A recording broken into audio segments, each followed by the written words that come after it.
Frank sat at the kitchen table and watched his daughter line up the envelopes like a dealer spreading cold cards. And the sound of paper against wood felt louder than it should, as if the house itself was listening. Karen's eyes were hard, the way glass looks when the sun hits it wrong.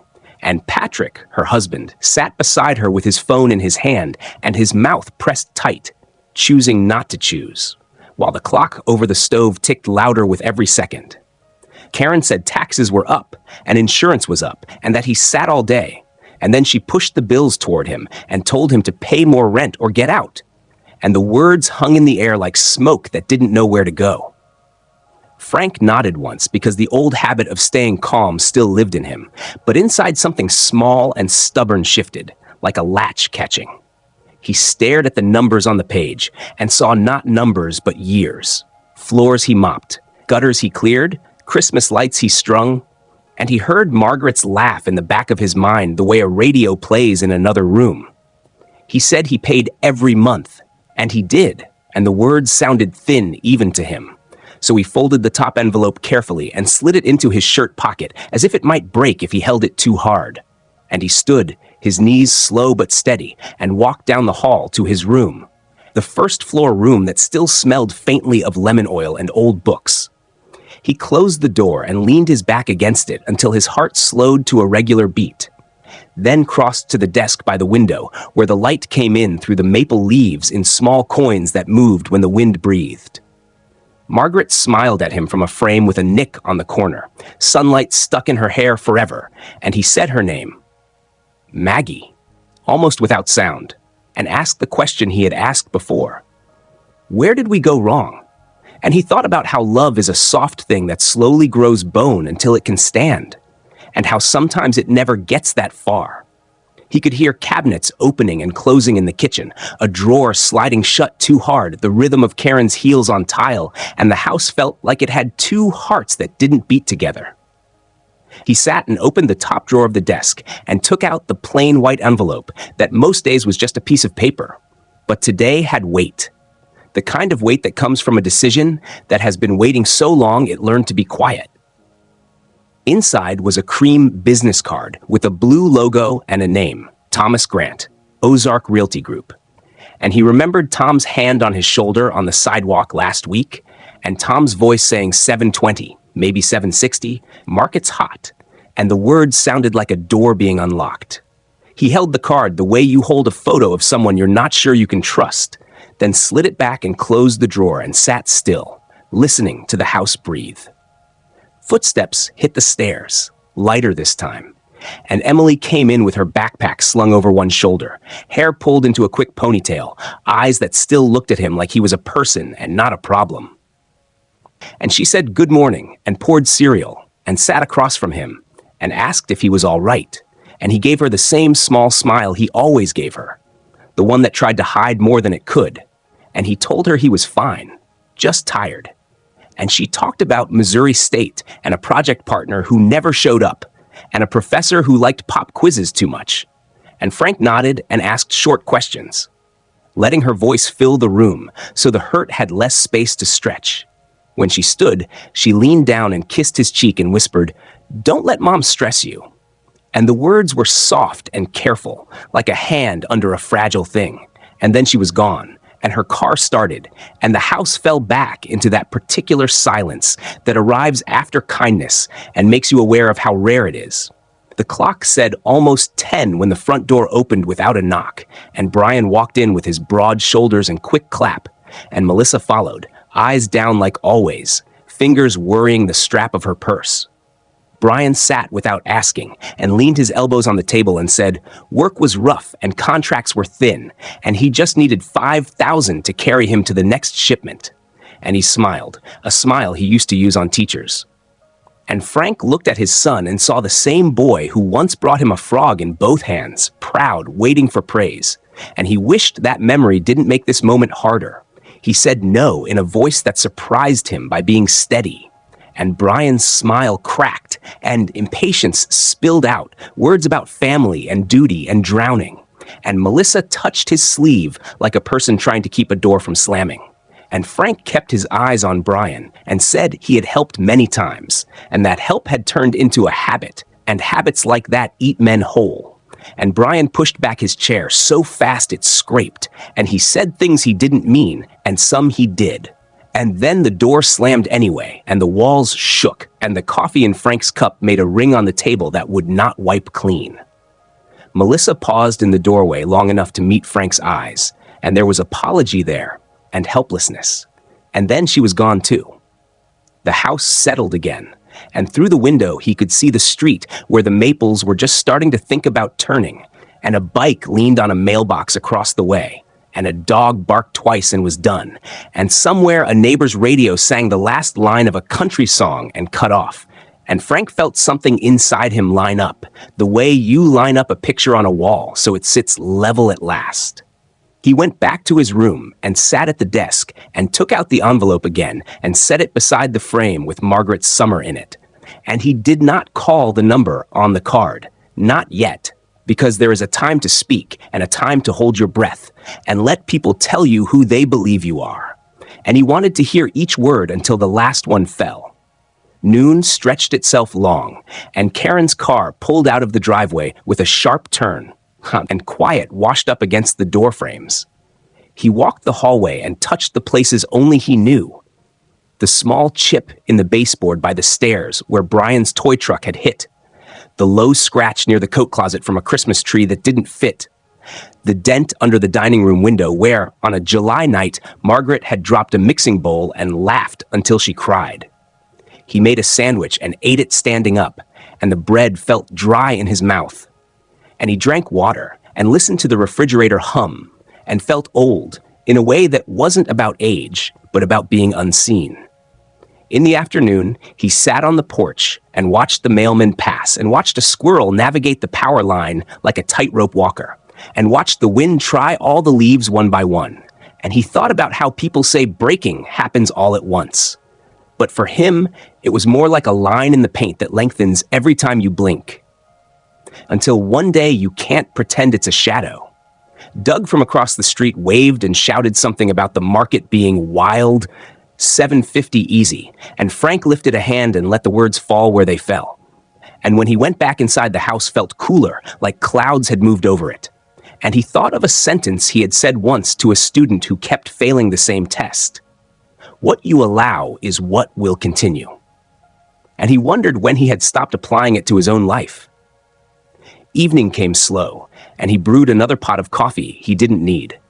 And he put the bills back on the table, lined up again the way Karen left them. And he took one more look at the photograph and the card and the drawer where the deed slept like a secret waiting for its morning. And he knew he would not answer an ultimatum with an argument. Because arguments are storms that pass and leave everything damp but unchanged. And he wanted something that changed the weather. The house clicked and settled, the way old houses do, and in the sound he heard the faintest echo of footsteps that were not there, a trick of wood and wind that still made him turn his head. And he smiled at himself for the fear, and then did not smile, because sometimes the thing you fear is just the truth coming down the hallway. He turned off the lamp, left the kitchen in the soft light from the window, and went to his room. And before he lay down, he slid the envelope into the space between the desk's side panel and the drawer, where it would not fall and would not be seen. And he told Margaret, almost a breath, that he loved their children, and that he had no wish to hurt anyone, and that he would choose a quiet answer that could not be shouted down. And the house said nothing back, which was fine, because he did not need permission, only time. The afternoon moved slowly through the house, like a careful guest, and Frank felt every minute settle on his shoulders while the coffee smell faded, and the faint bleach trace from the morning mopping held on in the corners. He sat by the window with the blinds half open and watched the maple leaves wink in the hot light. And he thought about how long a man can carry silence before it starts to carry him. He remembered the first months after Margaret died, when the rooms felt larger than streets, and he walked them like a patrol, touching door frames as if they were mile markers. And he remembered the promise he made at her bedside to keep the children close and safe. a promise that had been stretched and bent until it felt more like a net he was caught in. He kept hearing Karen's words, "Pay more rent or get out," and he pressed his thumb against the edge of the business card in the drawer until the paper bit back, because pain in the skin was easier than the ache behind his ribs. When the front door opened again near 5, the house took a short breath and then braced, and Karen came in with her tote bag and the brittle look she wore when a customer had been rude at the bank. And she set her keys down the way a person sets down a judgment, and she looked at the sink, at the counters, at the spotless floor, and then at him. She asked if Brian had been by, not because she wanted to talk about Brian, but because she wanted to confirm her order of problems.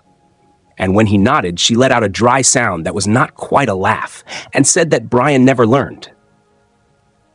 And then she turned the truth toward him and said that he never learned either, that he always made things harder by refusing to accept how life had changed, that the house cost more now, and that Patrick's work was slow, and that she had checked a few places in town that took seniors, places with meals and nurses and activities. And if he could not adjust the rent, then they would help him move. The word help felt like a hand pushing between his shoulder blades. And Frank looked at the plate of apples on the counter and saw a different kitchen from a different year. Margaret peeling fruit with the knife flashing, and Emily on a stool with a smaller knife and a smile. And he said, steady and even, "I am not leaving." And Karen held his eyes for a long beat, and then said, "We will see." And she went down the hall with her heels counting the steps. He stayed at the table until the clock clicked over to 6, and Patrick drifted through for water, careful and quiet like always, offering nothing that could be argued with, then vanishing again upstairs.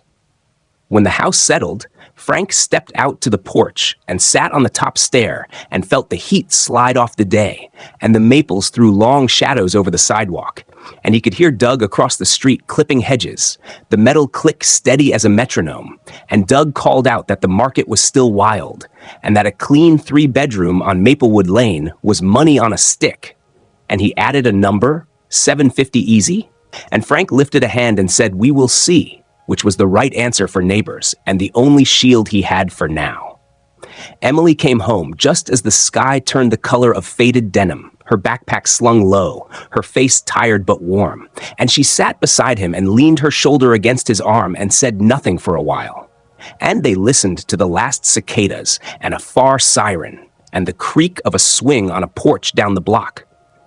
And finally she asked if he had eaten, and he said he had not, and she said she would make eggs. And inside, she moved the way Margaret used to. Not the same hands, not the same sound, but the same small care. And the plates were plain and the eggs were over-salted. And he ate every bite because the salt was just proof that she was trying. After the dishes were done, she turned the water off and faced him. And her voice was soft but steady when she said she did not like the way her mother spoke to him. And he told her not to worry about adult arguments. And she told him he was not an argument.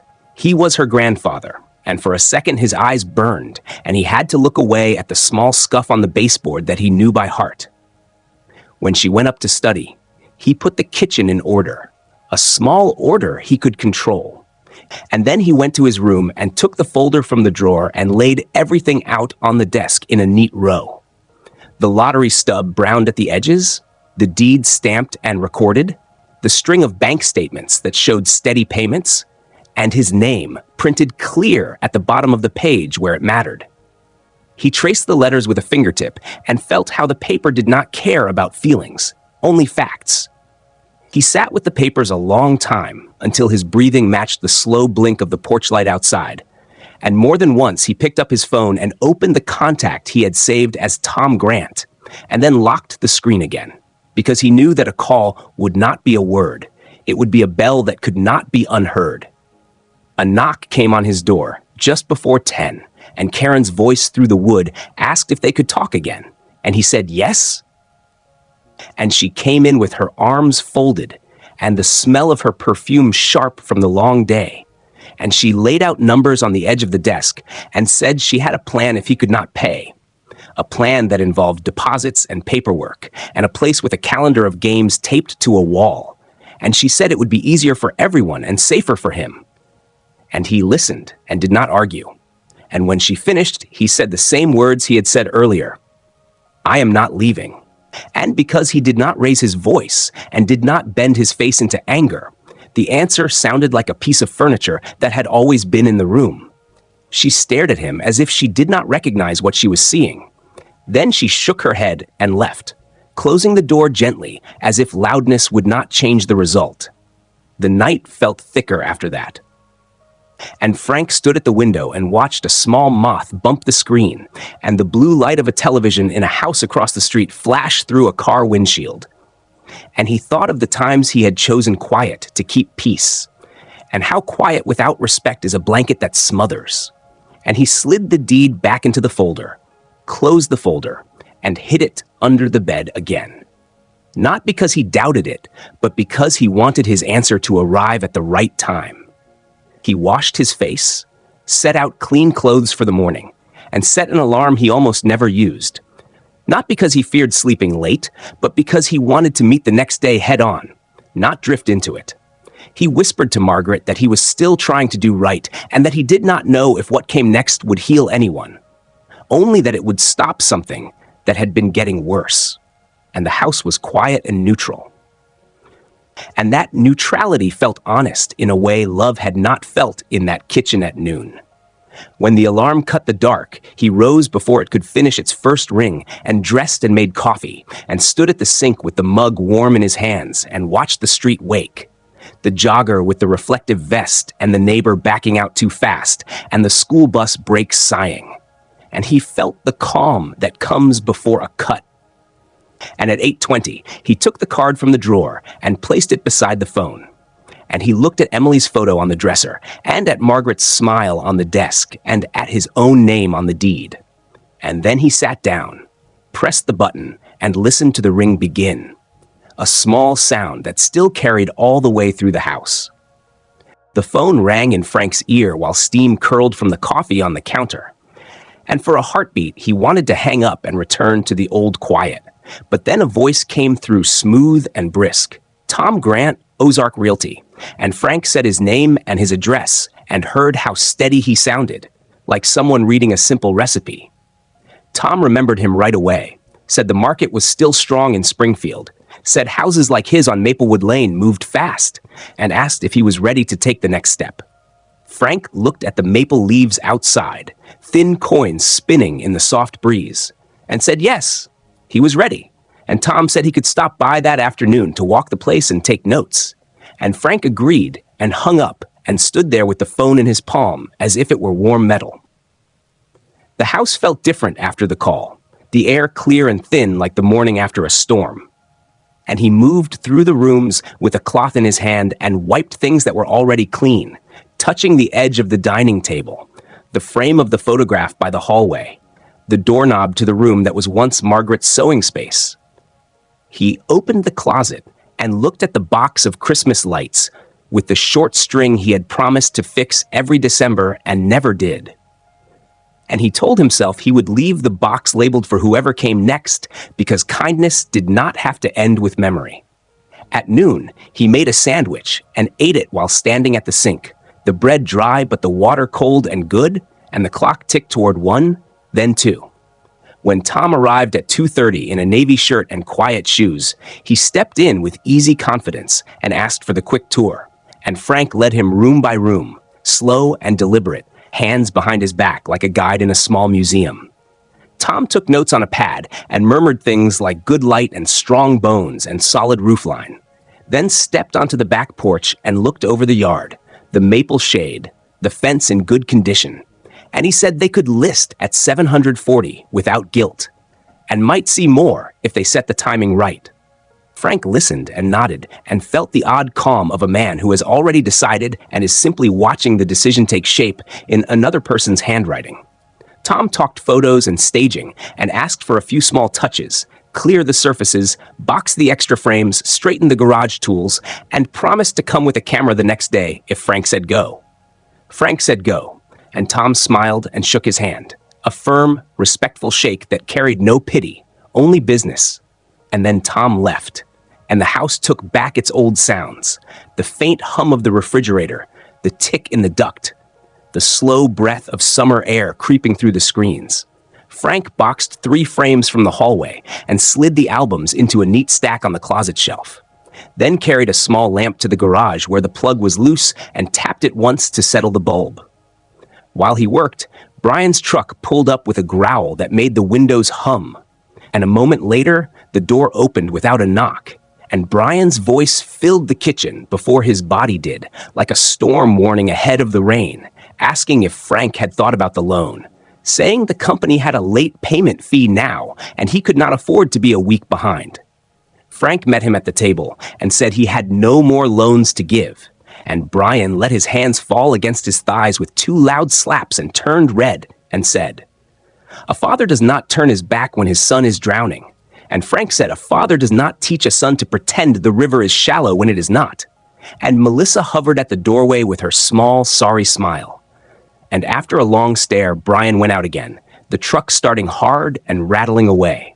The silence left behind felt softer than before, almost useful. And Frank sat with it for a minute, then stood and resumed the work, sorting the garage shelves into labeled piles: tools, paint, fishing. And he lifted the old lake map and felt Table Rock's shore lift with it. The remembered gas smell, the soft tug of a line, the heavy hush that comes right before a bite.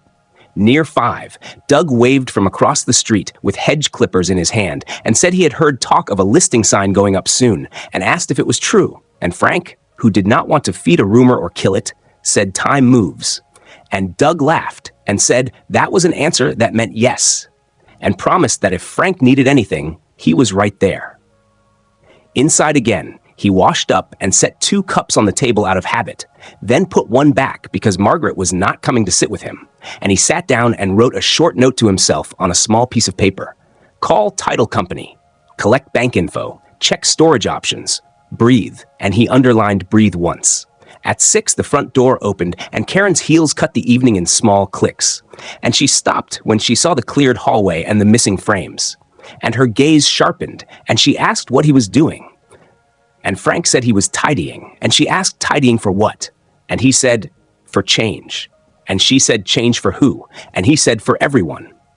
And she made a small sound in her throat and walked past him to the kitchen, where she pulled the drawer open and closed harder than needed, and then stood very still with her hands flat on the counter, as if she wanted to push the whole surface away.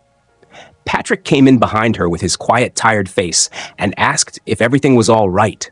And she said nothing. And he said nothing. And the house filled with a silence that had edges. Emily arrived later with her backpack and sat across from Frank with a worried smile that tried not to look worried. And he asked about her day. And she said she had a quiz and a friend who cried in the library and a bus that broke down. And then she leaned forward and whispered, "Are you safe?" And he said yes, he was safe. And she looked at him for a long second and then nodded like she believed him, even if she did not understand his plan. After dinner, he went to his room and opened the drawer and took out the folder and smoothed the deed again and placed the lottery stub next to it and felt the weight of paper and ink that had nothing to do with love and everything to do with truth. And he told himself he was not stealing anything and not abandoning anyone. He was ending a bad habit that had dressed itself in duty. When the phone buzzed at 8:30, it was Tom sending a short message. "We'll bring the camera tomorrow at 10. Please have surfaces clear." And Frank wrote back, "See you then," and put the phone face down and let the room settle. In the hallway, he could hear Karen on the phone with Brian, the same sharp rhythm in her voice, and then a softer tone he almost never heard from her when she spoke to him. And he thought of how tone can be a locked door. And he stood there for a moment and listened to her say words like cannot and burden and cost. And he knew that she did not understand that the cost had already been paid, one day at a time, one small disrespect at a time, interest compounding in the silence. He closed his door gently and sat on the edge of the bed and whispered to Margaret that he hoped he was not turning hard, that he hoped he was simply turning true. And he pictured the maple leaves in the morning light and the sign that would not yet stand in the yard, but already stood in his mind. and he felt the odd, quiet pull of a tide that had started far away and was finally reaching this small shore. He slept lightly and woke before dawn to the thin blue that means day is almost here. And he rose and made coffee and wiped the counters again and set the deed inside a manila envelope and slid it into the drawer. And when the clock walked its way to 10, he was ready to open the door and let the next step in. Tom arrived at 10 with a camera bag and a calm voice, and Frank met him at the door with the house already cleared the way. Tom had asked. Counters bare, frames stacked in a box by the closet, tools lined in neat rows in the garage. They walked the rooms together in a slow line. Kitchen first, then the living room where the morning light fell in soft rectangles on the rug. Then the hallway where the paint was clean and the baseboards shone. And Tom paused often to click the shutter and jot a note. Good light, solid floors, quiet street, while Frank stayed a step behind him and kept his hands folded, as if the act of holding them still could keep the morning from shaking. Tom stepped onto the back porch, looked out at the maples, and nodded to himself, then moved along the fence, the flower bed, the porch swing that creaked only when someone sat in it, and he said they could move fast if Frank wanted. Photos today. Listing up by evening, showings by the weekend, and Frank said yes, move fast, and he signed the papers on the kitchen table with a steady hand while the camera lens cap clicked on and off like a small clock. When Tom left, the house felt a size smaller and a shade lighter, as if some weight had been lifted just by giving it a name. And Frank made himself another coffee he did not really want and carried it to the porch and sat for a minute with the cup warm in his hand and the maples shifting gently above the street. Inside, he boxed 3 more frames and slid the albums higher on the shelf so they would not be in the way. Then he took the old lake map and rolled it carefully and tied it with a string, because he could not bear to fold that line again. Around noon, the front door opened and Patrick came down the stairs for water, stopped when he saw the boxes, and asked if something was going on. And Frank said he was putting things in order. And Patrick nodded, because order was a word he could accept. Then went back upstairs without questions, the way he always did when questions might lead to work.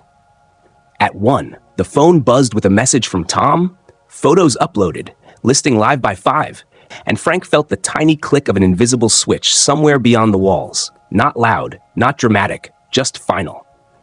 At 2, Doug waved from across the street and called that he saw a man with a camera earlier and guessed what that meant. And Frank raised a hand and said only that the weather was good for pictures. And Doug laughed and said the weather was good for sellers too. 750 easy, maybe more. And then went back to trimming his hedge with a satisfied rhythm.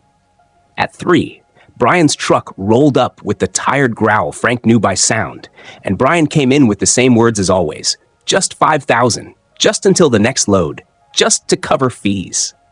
And Melissa stood behind him like a shadow that meant well, and Frank told him again that the help had to stop, and Brian's jaw worked and his hands opened and closed, and he said a father should be a lifeline, and Frank said a father should teach a son to build his own. And the room went still for a beat, then Brian shook his head and said fine, drown then, and he left with noise he hoped would count as power. And Melissa stayed a second longer and said she was sorry, then followed him out. After they were gone, the house settled into a quiet that felt more like space than emptiness. And Frank took out a small notebook and wrote a short list: storage unit, change of address, utilities. And under it he wrote, breathe again, and then he wrote Emily. At 4:30, Karen came home early, heels sharp on tile, eyes moving fast. And she stopped in the hallway and stared at the boxes and the missing frames and the shine of the cleared counters. And she asked what he was doing, her voice not loud but tight. And Frank said he was preparing. And she said preparing for what? And he said for change. And she asked if he meant change in his rent or change in his address. And he said she would know soon. And the words made her eyes narrow, the way a person narrows their eyes against bright light. And she went to the sink and ran water hard, and then turned it off as if the faucet had offended her. Emily came in 15 minutes later and felt the air before she saw the boxes. And she gave Frank a quick, worried smile and asked him with her eyes if he was all right. And he nodded and asked her about her day. And she sat and told him about a quiz and a friend who had lost a wallet and a professor who changed the syllabus without warning. And the talking smoothed the edges of the room for a while. At 5, Tom called to say the listing was live. Maplewood Lane, 3 beds, 2 baths, updated kitchen, mature trees. And he said he would text the link, but Frank said he did not need it. And Tom laughed and said he would text it anyway. And then he said he already had one request for a showing and another agent who wanted to talk numbers. And Frank thanked him and hung up and put the phone face down on the table and breathed through a long, slow count. At 5:30, the doorbell rang and no one was there. Only a flyer left by a different agent who had heard and wanted a chance. And Frank slipped it into the trash quietly because he already had the person he needed. At 6, Karen stood in the doorway and asked again for an answer about the rent, an answer she said she needed by Friday. And Frank said the same words he had said before, "Everything will be taken care of." And because he did not sound worried, she heard surrender where there was none. And her shoulders dropped and her mouth pinched into something like victory. And she said, "Good," and turned away. And the smell of her perfume followed her like a line on the air. Dinner was eggs and toast again because Emily insisted on making something simple, and because Frank did not want to dirty pots that would only need washing when strangers could call at any time. After they ate, Emily helped him carry 2 small boxes to the garage, and in the half-light she asked if she should be ready for something. And he told her to be ready to be brave, and she looked at him and nodded, and he felt both proud and old. At 7, the phone buzzed again. Tom this time, with his quick, excited tone, first offer in, over asking, clean terms, young family. And he said there might be more by morning. And Frank said he trusted him to sort the details. And Tom said he would, and that he would bring a simple summary tomorrow for Frank to sign if he liked the numbers. And when Frank ended the call, he stood in the doorway of his room and looked at the dresser where Margaret's photo leaned against the mirror. And he told her in a low voice that the first stone had moved and the rest would follow.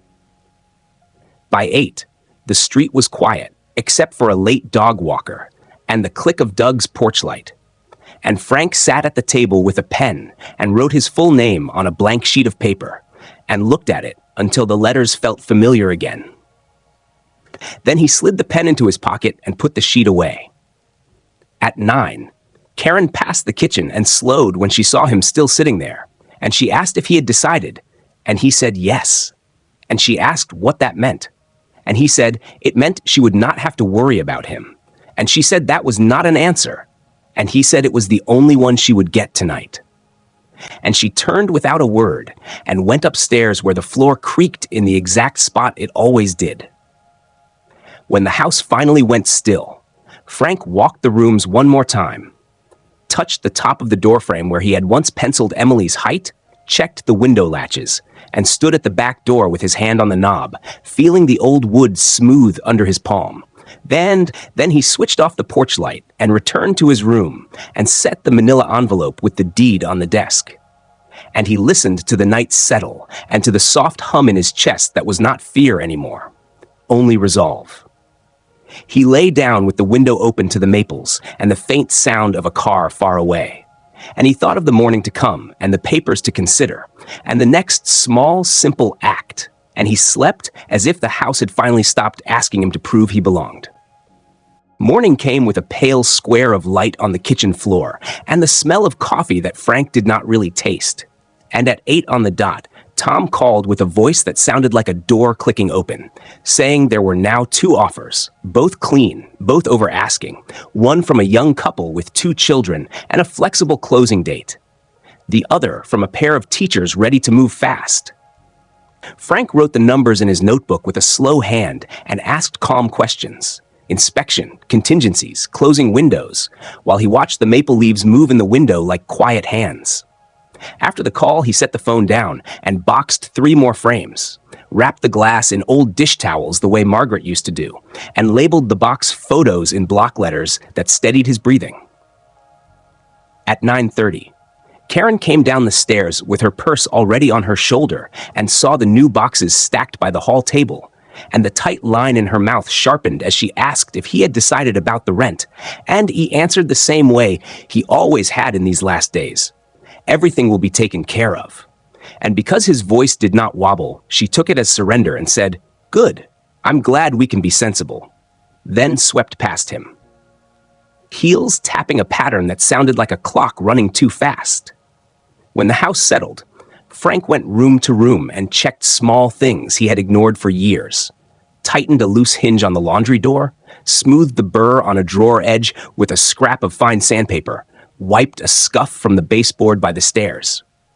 Emily came down in her hoodie with her backpack half zipped and paused at the sight of the tools lined by the door. And she asked if she could skip a morning class, just in case he needed her, and he shook his head and told her to go learn something she could keep, then added, "Be ready to be brave later," and she nodded, eyes bright, then hugged him quickly and left with the faint lemon smell she liked to wear. At 10:15, Tom knocked and stepped in with a neat folder, and they sat at the kitchen table where Margaret had once cut cookie dough into stars, and Tom slid the summary across. Offer A, offer B, notes about timelines, proof of funds, a line about the buyers who had written a short letter about loving the maple trees and the quiet street.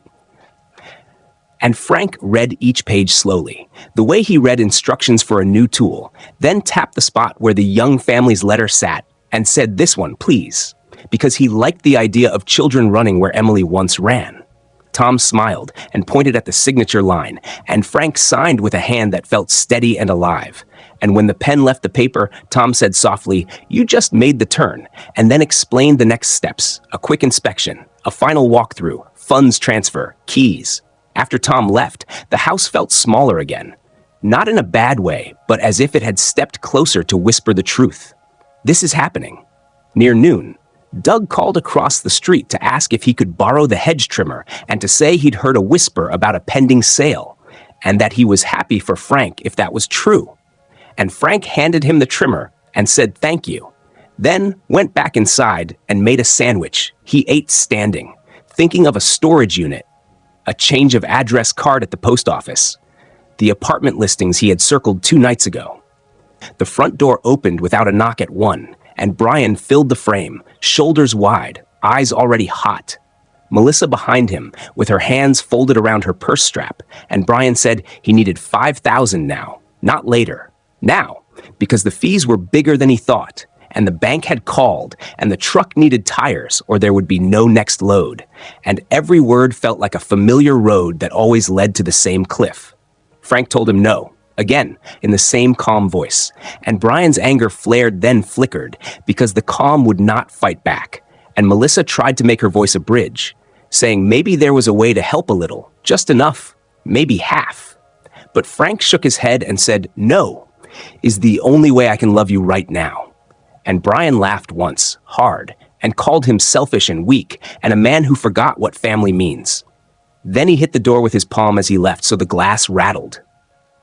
When the house stopped ringing, Frank rinsed his cup and dried it and set it upside down, then walked to his room and pulled the manila envelope from the drawer and set it on the desk beside Margaret's photo, not because he needed to stare at proof, but because proof staring back at him made the next hour easier.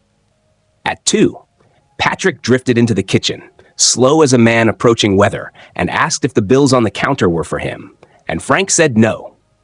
Those were copies Tom had left for Frank's file, and Patrick's eyes flicked to the name on the top page and widened for a fraction of a second before he looked away, and he cleared his throat and said nothing, and carried his glass of water back upstairs like a man carrying a candle through the wind.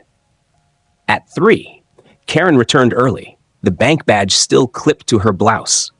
And she stopped dead in the hall when she saw the boxes had multiplied and the counters were still bare and the house smelled less like living and more like clean air. And she asked again, sharp and flat, "What are you doing?" And Frank said, "Preparing." And she said, "For what? Rent or move?" And he said, "For change."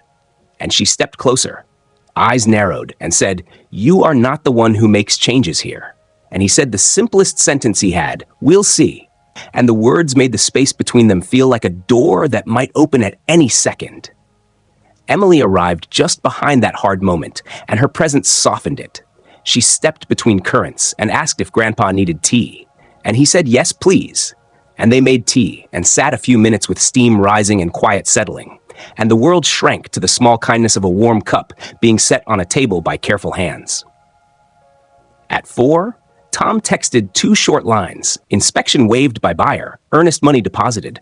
And Frank let out a breath he had not noticed he was holding, a deep release that felt like air moving through a long closed room.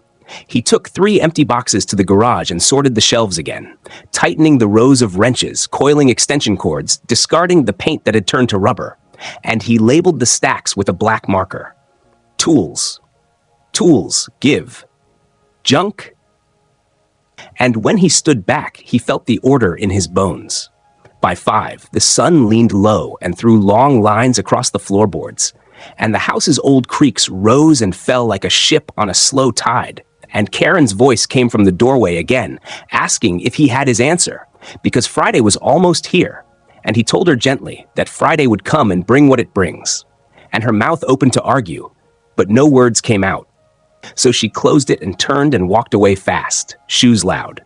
Brian called twice before dinner and left 2 messages that moved from reason to anger in under a minute. And Frank did not press play. He set the phone face down and listened instead to the sound of a neighbor's dog bark at nothing and then stop. After dinner, toast and fruit, because Emily said simple was easier when life was heavy. Frank pulled 1 suitcase from the closet and set it by the wall, then took it back and put it away because he did not want to give Karen the satisfaction of pointing and saying, "See, you know you're leaving." And instead he folded 3 shirts in a drawer and closed it, and felt the quiet victory of choosing his own time. At 7, he and Emily carried a box to the garage, and on the way back, they stopped in the hallway by the pencil marks that showed Emily's heights over the years, half hidden under fresh paint. But there, if you knew where to look, and they smiled at the ghost of those lines and walked on. At 8, Tom called once more with a voice that held good news close, saying the buyers wanted a quick walkthrough tomorrow around 10, just to measure a window and say hello, and that if everything looked the same, they could set closing within a week. And Frank said yes, let them come. And he thanked Tom for speaking like a human and not just a salesman. And Tom laughed softly and said, "Dignity sells better than granite countertops," then hung up. The house fell quiet again, but it was not the hollow quiet of being ignored. It was a held breath quiet, the kind that comes in a theater just before the curtain lifts. And Frank went to his room and placed the signed summary beneath the deed in the envelope and set the pen beside it. Then looked at Margaret's photo and told her the line he kept returning to, that he hoped this wasn't cruelty, only a boundary drawn in ink. When he turned off the light, the hallway nightlight cast a soft square on the floorboards, the same pale square that had started his morning. And he lay down and listened to the old house ease itself into darkness. And he felt ready for the next morning's knock, not as a man who waits to be told, but as a man who will open the door on his own terms. The next morning came clear and bright, and Frank felt the stillness in the house before anyone spoke, a waiting kind of quiet that made the clock sound louder than usual. He had already made coffee and put away the mug when the bell rang at 10, one sharp note that opened the day. He walked to the door and found Tom Grant on the step with his neat folder and the young couple beside him, the boy with a toy truck in his hand, the little girl holding a doll by one leg, both children peeking around their parents' legs as if the house might whisper back to them. Tom smiled and said good morning and introduced the Harrisons and asked if they could take a quick look and measure a window. And Frank stepped aside and said, "Of course. Come in," his voice calm, his hands steady at his sides. The air shifted as they crossed the threshold, warm outside air mixing with the cool inside, and from the kitchen doorway, Karen appeared with a dish towel in one hand, her face going pale the moment she saw strangers in her hallway. She asked who they were in a voice that was not loud but had weight, and Tom answered kindly that they were the buyers scheduled to close soon. And he showed the folder as if the paper could soften the shock, and for a heartbeat no one moved. Patrick came down 2 steps with his tie loose and stopped halfway. eyes going from the folder to Frank to the couple and back again, trying to make the picture line up. Emily stood near the bottom of the stairs with her backpack still on, looking at her grandfather first and then at her mother. The little boy rolled his truck along the baseboard, and the small sound, plastic wheels on paint, felt too bright in that hall. Karen took one step forward, like a person stepping into cold water, and said, "This is our home. You cannot just walk through it." And Frank answered gently, "This is my home, and I have invited them." And the words hung between them the way a string hangs between two posts, clear and simple, and leaving no shadow to hide in. Tom cleared his throat and asked if they might start in the kitchen and the living room, and Frank nodded and led them on. And the Harrisons spoke softly as they moved, saying what a lovely light, what a peaceful street, how the maple trees made the yard feel like a small park. Karen followed close behind, the towel twisting in her hands, her breaths odd and quick, and Patrick kept to the edge of the rooms like a man trying to stay out of a photograph. When the parents measured the front window, the little girl raised her doll to the morning and said, "Look, she likes the sun." And the simple sentence made something in the house feel kind again for a second. They finished the circuit and came back to the hall, and Tom shook Frank's hand and said everything looked perfect and that he would call later with timing. And the family thanked Frank politely, the boy backing out while driving his truck in slow loops, and then they were gone, and the door closed with a soft click that sounded like the end of a chapter. The silence that followed was heavy, like air before rain. Karen spoke first, not quite a whisper, and not quite a shout. "You did this? You sold our house." And Frank said, "Yes, I did, because it is mine to sell." And he took the manila envelope from the console table and pulled out the deed and the signed summary and placed them on the hall table with care. Patrick stepped down the last 2 stairs and reached for the top page like a man touching a live wire, and his eyes moved over the printed lines and the recorded stamp and the name that did not match the story he had told himself for years. He said one word, quiet and certain, "deed," and his face changed as the truth settled into it. Karen shook her head, her lips trembling, and said, "You have been paying rent for years. You told me you would. Why would you do that if this house is yours?" And Frank looked at her with tired kindness and answered, "Because I wanted peace, and I wanted you to feel safe, and I thought respect would follow, and it did not." Emily stepped close to him then and slipped her hand into his and kept her eyes on him, and there was no fear in her grip, only loyalty. Karen pressed the towel to her eyes and then threw it into the sink and said, "You betrayed us. You should have told us." And Frank said, "I told you many things and you did not listen, so I will tell you the final thing this way." The front door banged without warning, and Brian came in like weather, his boots loud, his jaw set, Melissa behind him, breathing fast. And he stopped when he saw the papers on the table and the look on Karen's face, then turned to Frank with his mouth already forming the first sharp word. He asked if this was a joke and then saw that it was not, and his voice rose. "You sold the house. Are you out of your mind? You want us all on the street." And Frank stood straight and said, "I saved myself from the street you kept trying to push me toward. And you will not speak to me as if I owe you the ground under your feet." Brian took one hard step forward, and Emily moved with him, putting herself between. Small but solid, her face set, and she said, "Do not shout at him. Not here. Not now." And that one quiet sentence slowed the room. Melissa touched Brian's sleeve and said his name softly, and he pulled away but did not push on, his anger filling the space without breaking anything. Patrick lifted the top page again, as if maybe a second reading would change the words, then let it fall and said, "It is all in order." And the sentence, plain as it was, made the air cooler. Karen's voice cracked on the next line. "Where will we go? How could you do this?" And Frank said, "You had years to plan for yourselves, and I will not carry every cost on my back anymore." Brian laughed without humor and called him selfish and said he would die alone in a small room.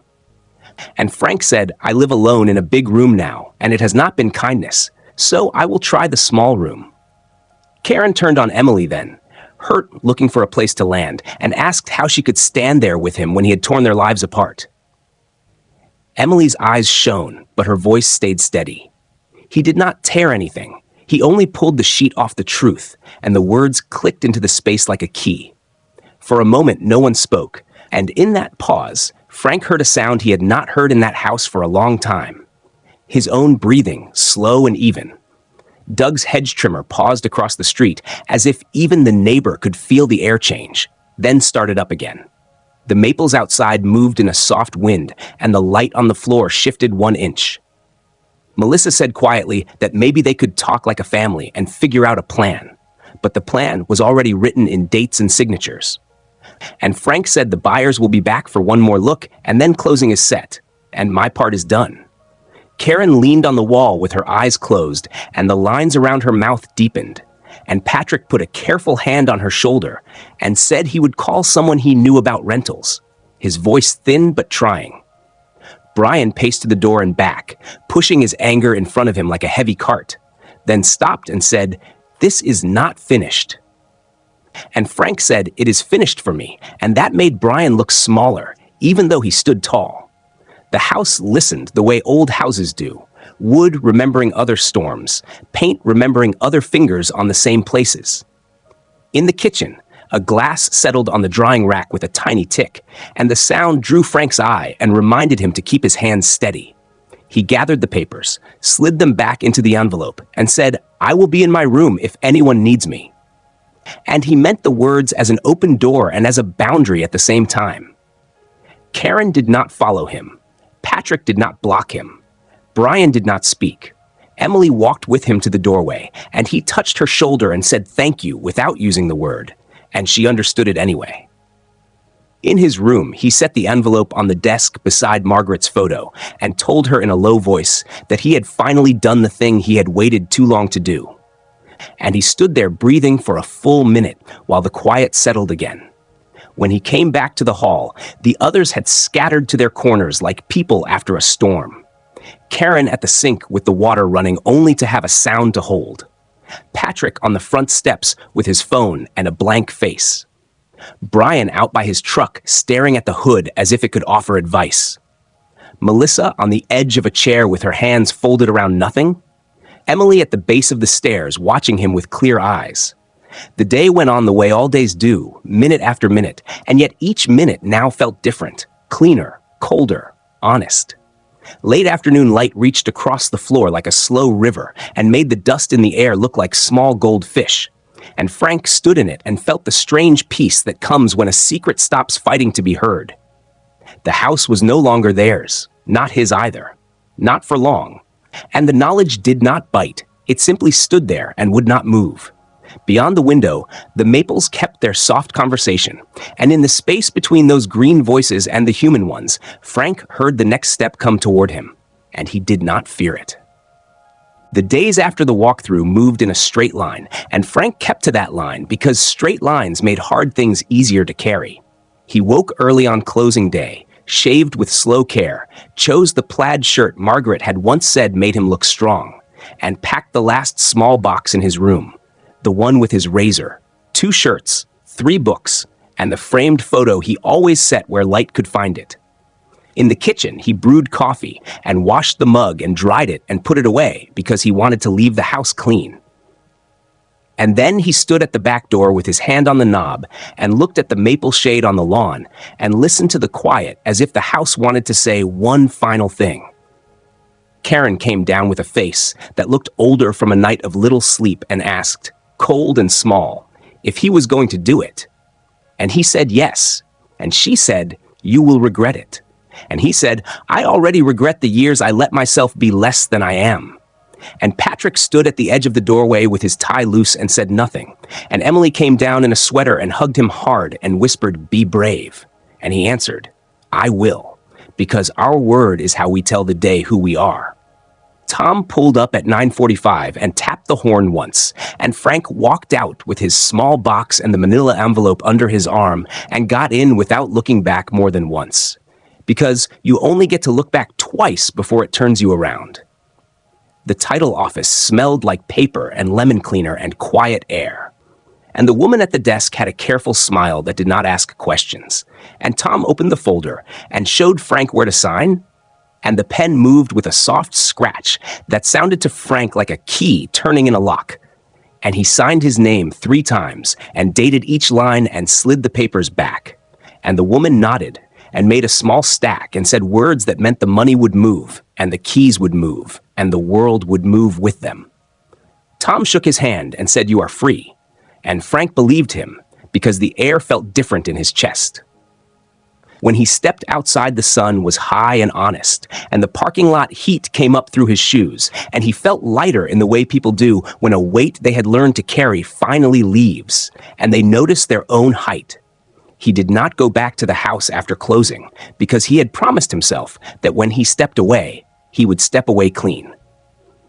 So he let the keys go with Tom and sent a last message to Emily that read, "Simply done."